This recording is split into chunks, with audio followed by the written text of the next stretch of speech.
Dans cette vidéo, nous allons voir que une fraction peut soit s'écrire sous la forme d'un nombre entier, soit être encadrée par deux entiers consécutifs. Alors, en effet, elle peut s'écrire sous la forme d'un nombre entier. À ce moment-là, c'est parce que le numérateur est un nombre qui figure dans la table de multiplication du dénominateur.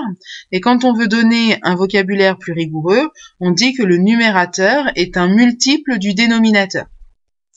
Puis, deuxième possibilité, quand le numérateur n'est pas un multiple du dénominateur, on ne peut pas écrire sous la forme d'un nombre entier, mais on peut encadrer la fraction par deux entiers consécutifs. Elle peut alors s'écrire comme la somme d'un nombre entier et d'une fraction inférieure à l'unité, mais qui va avoir le même dénominateur que la fraction de départ. Voyons sur un exemple ce que cela donne. Si je prends la fraction 20 quarts, 20 étant dans la table de 4, je peux affirmer que 20 quarts peut s'écrire sous la forme d'un nombre entier. En effet, une unité, c'est 4 quarts, 2 unités, 8 quarts, et ainsi de suite. Autrement dit, je me pose la question, combien de fois 4 dans 20? J'ai 5 fois 4 dans 20, donc je vais avoir 5 fois 4 quarts dans 20 quarts, soit j'ai 5 unités. Pour 24 quarts, 24 étant dans la table de 4, je peux affirmer que cette fraction peut s'écrire sous la forme d'un nombre entier. Et comme je sais toujours qu'une unité, c'est 4 quarts, je vais chercher combien de fois j'ai 4 dans 24. J'ai 6 fois 4 dans 24, donc ça va correspondre à 6 unités. Maintenant, si je prends la fraction 23 quarts, 23 n'est pas un multiple de 4, mais 23, c'est compris entre 20 et 24.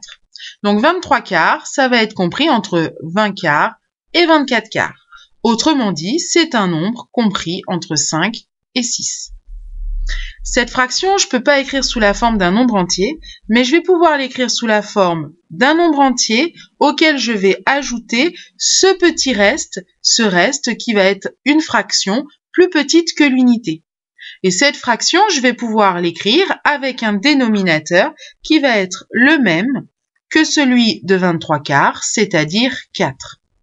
23 quarts, on a vu que c'est compris entre 5 et 6, donc le nombre entier inférieur le plus proche, c'est 5 unités, et 5 unités, c'est 20 quarts. Donc 23 quarts, c'est égal à 20 quarts plus 3 quarts. 3 quarts, c'est bien une fraction plus petite que l'unité qui a le même dénominateur, 4. Donc je vais pouvoir écrire que 23 quarts, c'est 5 unités plus 3 quarts d'unité.